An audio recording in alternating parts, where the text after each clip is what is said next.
Hindi lang banta ng heat stroke ang binabantayan tuwing tag-init, kundi pati ang dumaraming kaso ng rabies. Kaya ngayong Rabies Awareness Month, libreng serbisyo para sa mga alagang hayop ang alok sa Quezon City. Narito ang aking pagtutok.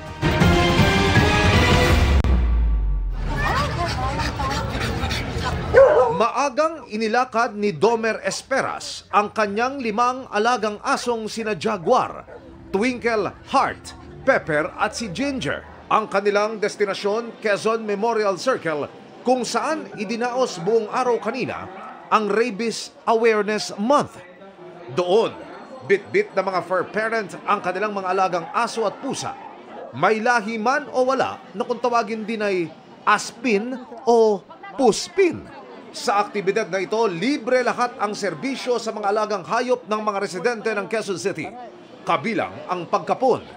Ayon sa Quezon City Veterinary Department, sa mga alagang pusa pa lang, mahigit sa 60% na tumaas ang bilang ng mga ito sa nakalipas na 5 taon pa lang. Kailangan po natin i-control po ang overpopulation para po taon-taon masustain natin yung kakayanan natin na mabakunahan ang bawat aso. Wala ring bayad ang microchipping. Ito raw yung pagtatanim ng chip o parabang ID o locator sa katawan ng ating mga alaga. Ang microchipping po ay ang isang implant po na nagsiserve as a permanent ID po ng mga alaga natin. So kapag nawawala yung alaga at may microchip, pwede natin matrace. Isa ito sa pinilahan ni Domer. Bukod sa efficient daw kasi, ang laki ng natipid niya. Dahil kung sa labas niya ito ipagagawa, aabutin daw siya ng 15,000 para sa 5 niyang alaga. Iwas nakaw na din. So yun, meron kaming katunayan na sa amin nakapangalan. Kasi nakalagay doon yung pangalan namin, tirahan, number. At syempre, ang dilagsa ng mga pet owner, ang pila para maturukan ng anti-rabies ang kanilang mga alaga. Ayon sa QZ Veterinary Department, dati nasa top 4 ang Pilipinas sa buong mundo sa mga bansang laganap ang rabies sa mga aso at pusa. Bumaba na raw tayo sa ika-6 sa ranking kamakailan lang. At sana, mawala na rin tayo sa top 10 sa loob ng ilang taon. So sana po by 2030, magawa natin ang paraan na dapat wala na pong mamamatay na tao dahil sa kagat ng aso na may rabies. Ayon kay Dr. Napoles, may problema ang mga pet owner na dapat i-educate o turuan kung paano ba talaga natin tatratuhin ang ating mga alagang aso o pusa. May 30% kasi po ng mga pet owners natin, base sa survey na ginawa natin, na ang tingin nila sa aso nila, bantay lang. So hindi nila binibigyan ng panghahalaga. So yun yung gusto nating baguhin. Ginagather natin yung pet owners para po tumaas ang pagtingin nila sa alaga nila. Para sa GMA Integrated News, Emil Sumangil, nakatutok 24 oras. Hindi lang nanood, nagpa-block screening pa si Asia's multimedia star Alden Richards na todo suporta sa rom-com film na Everything About My Wife nina Dennis Trillo at Jenilyn Mercado. Very thankful naman ang Denjen na busy na sa taping ng kanilang upcoming Kapuso series. Yan ang chika ni Aubrey Carambel.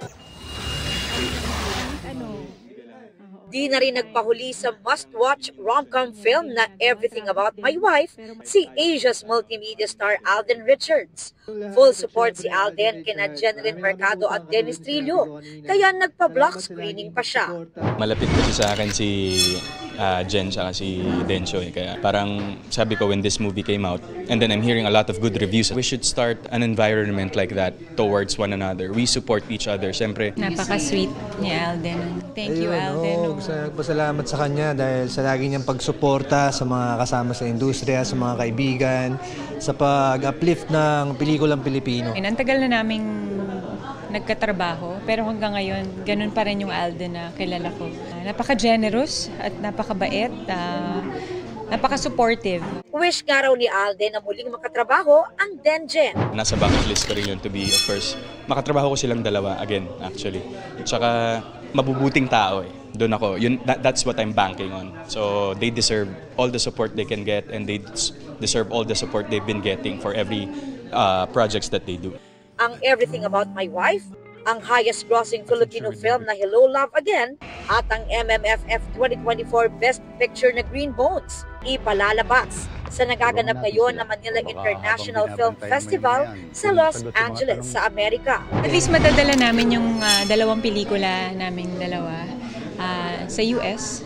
Sana ma-enjoy ninyo. Masaya kami na mapapanood ng mga kababayan natin doon. Hindi na raw sila nakadalo dahil nagtitaping na sila ng kanilang upcoming Kapuso series. Mga pulis naman kami ngayon. Nakakapanibago. So action naman siya. Nag-a-adjust pa. Si Alden naman, busy rin as a co-producer ng concert ng 90s boy band na 98 Degrees in Manila soon. Excited kami because when we posted the teaser, medyo yung mga titos-titas na friends ko and of course my family also, parang gigil na gigil talaga silang manood. So we're very excited. Aubrey Carampel, updated to showbiz happenings. Nahulihan ng kulang kalahating milyong pisong halaga ng mga kontrabando ang isang sasakyang nasita sa checkpoint sa Misamis Occidental.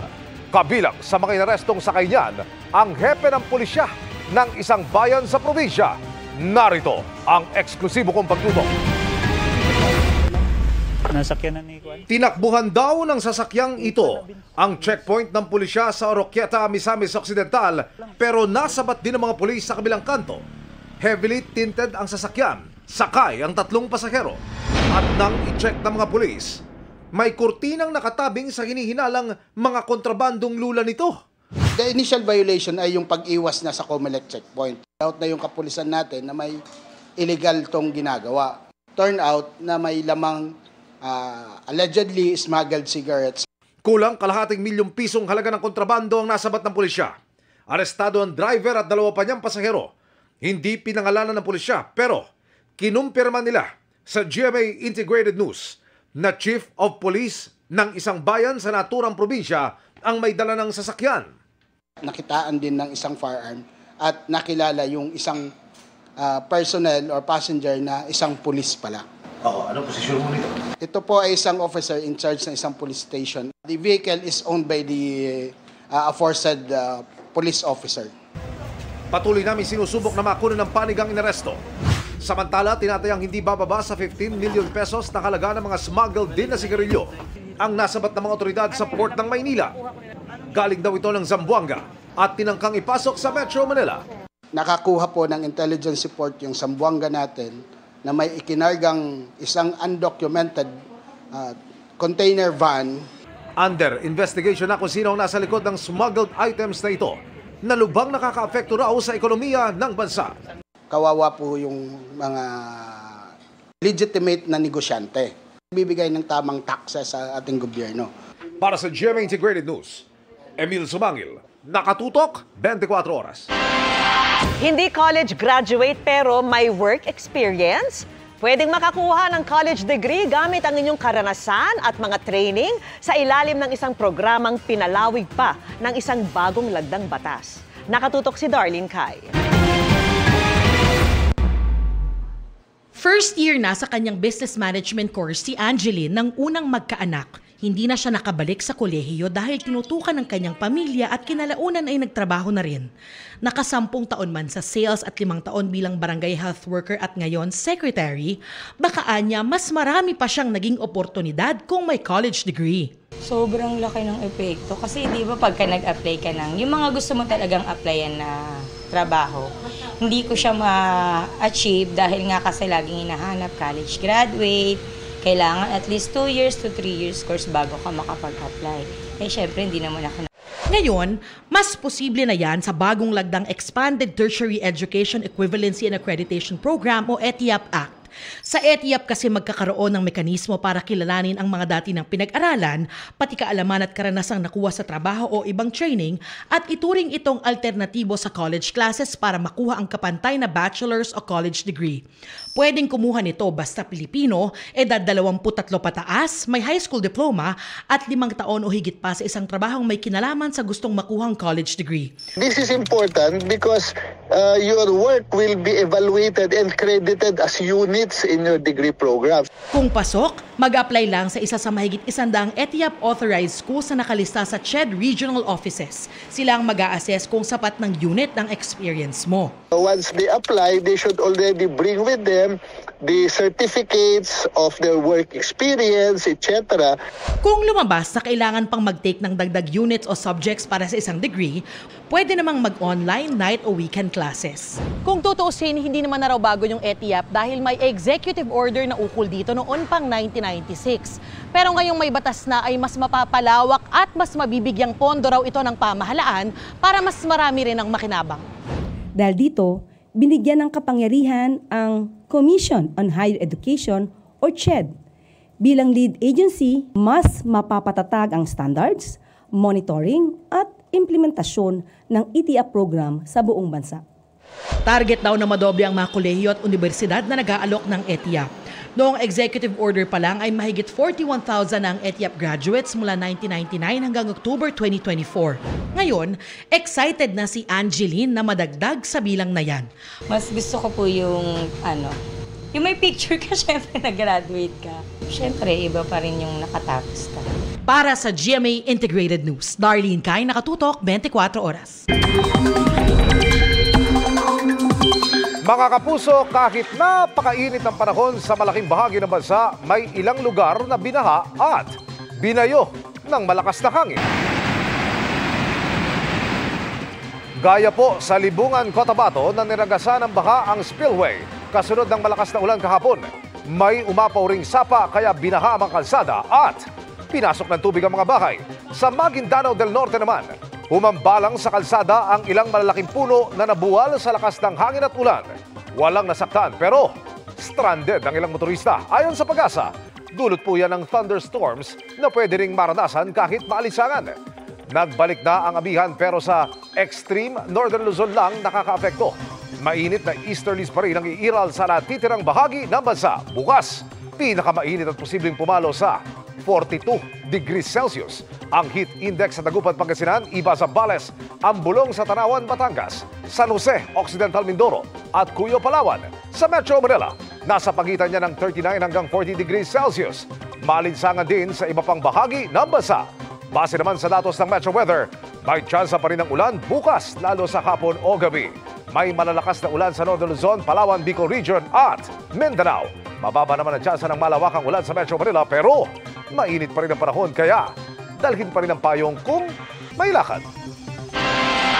Patikim pa lang ang nararamdaman ngayong init pero pinakamataas na ngayong taon ang naitalang demand sa kuryente kahapon. E paano pa kaya pagdating sa Mayo kung kailan kasagsagan ng tag-init at may election pa? Ang sagot ng Energy Department sa pagtutok ni Maki Pulido. Ayaw yan ng MMDA pero sa init ng panahon sabi ng ilan kailangan daw maghubad ng t-shirt. As presko, sobrang init po eh. Hindi pa makatagal eh. Kahit si Baby hindi na pinag-t-shirt kaninang tanghali para hindi lumala ang bungang araw niya.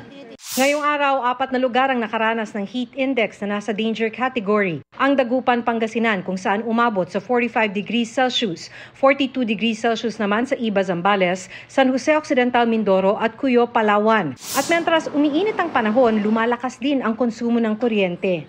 Kahapon na itala ang pinakamataas na demand sa kuryente ngayong taon na umabot sa halos 11,900 megawatts. At nung hapon, nagdeklara ang NGCP ng yellow alert. Ibig sabihin, sapat ang supply ng kuryente pero may posibilidad na mag-brownout kung may masirang planta. Hindi ibig sabihin ng yellow alert, may kakulangan na tayo sa supply. Kung hindi, ang may kakulangan lang is yung reserba para sa pinakamalaking planta na nakakabit sa sistema natin. Dahil nagsisimula na naman ang mga alert kaugnay ng level sa supply ng kuryente, kinakabahan na si Lola Cora, lalo na't nagsisimula na ang tag-init. Ang mahal-mahal ng kuryente, tapos gano'n ang mangyayari na service.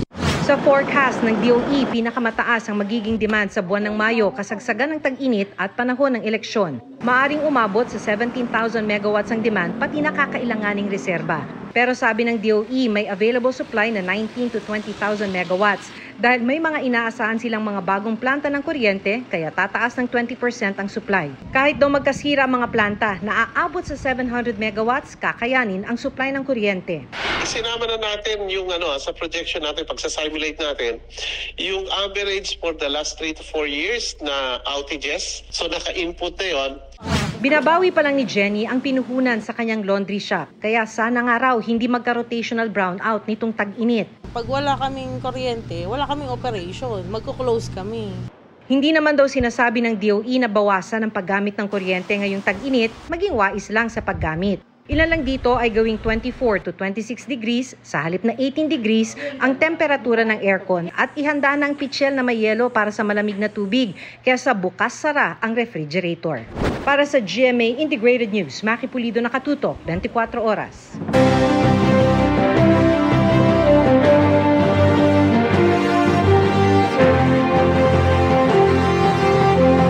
Magsisimula na sa March 10 ang enrollment para makaboto ang mga Pinoy abroad sa pamamagitan ng online voting. Umaasa ang COMELEC na makatutulong ito para mahikayat na bumoto ang mas maraming Pilipino abroad. Nakatutok si Sandra Aguinaldo. Tayong mga Pinoy. Ito ang inalabas na infomercial ng COMELEC para hikayatin ang mga Pilipino sa ibang bansa na bumoto. Kasama ka sa pagdedesisyon para sa kinabukasan ng bayan. Si Kapuso star Michael V. ibinida ang OVCS o Online Voting and Counting System na gagamitin ng mga Pinoy sa 76 Philippine posts sa ibang bansa. Kaya good news sa lahat ng kababayan natin abroad sa panahon ng halalan. Sa darating na 2025 national elections, ginawang mas accessible at madali ang pagboto ng mga Filipino overseas voters. Pwede na kayong bumoto online. Ang video na ito nakashare sa social media pages ng mga embahada sa iba't ibang panig ng mundo. Pero sabi ng COMELEC, sa tinatayang 10.7 million na Pilipino na nagtatrabaho at nakatira sa ibang bansa, mahigit 1.2 million lang ang registered voter. Umaasa ang COMELEC na sa online voting mahihikayat ang mga Pinoy abroad na bumoto. Kailangan lang mag-enroll sila online at magpresenta ng ID simula March 10. Nababahala naman ang isang samahan ng mga seaman na baka marami sa kanila ang hindi makaboto. Bagay na ipinarating nila mismo kay COMELEC Chairman George Erwin Garcia. Sa datos ng COMELEC, mahigit 12,000 na seafarer ang registered voters. The seafarer will only have 5 hours shore leave. There is no voting center in the port. So there should be voting center in all the major ports or to extend the re-registration for the online voting. Sagot ng COMELEC, simple lang ang proseso ng pag-enroll online para makaboto gamit ang gadget. Mas mahaba rin daw ang panahon ng pagboto ng mga nasa abroad mula April 13 hanggang May 12. Naiintindihan po natin nagtatrabaho kasi mga kababayan natin. Minsan, mahal nila, talaga namang kamalimit at totoo naman yung mahal nila ang bayan. Kaya lang, kailangan nilang kumita sa araw na yan. Isang buwan silang boboto. Wala po sanang dahilan kung bakit hindi makakaboto. Sa isang resolusyon ng COMELEC, inilabas na ang dominant majority party ay ang Lakas CMD at ang dominant minority party ay ang Nationalista Party. Inaabangan ng mga partido ang anunsyong ito dahil ang dominant majority at minority party ang makakakuha ng sariling kopya ng election returns o ERs at certificates of canvass. Magkakaroon din sila ng sariling server kung saan mamamonitor nila ang resulta ng halalan. Kapag naman masikip ang espasyo sa canvassing o consolidation center, priority ang watchers nila. May kriteria na sinusunod ng COMELEC sa pagtukoy ng mga partidong ito gaya ng bilang ng miyembro na kasalukuyang nakaupo at dami ng opisyal na kandidato sa darating na eleksyon. Inilabas din ng COMELEC ang major national parties na nabigyan ng accreditation. Mabibigyan din sila ng kopya ng ERs at certificates of canvass. Para sa GMA Integrated News, Sandra Aguinaldo, nakatutok 24 oras.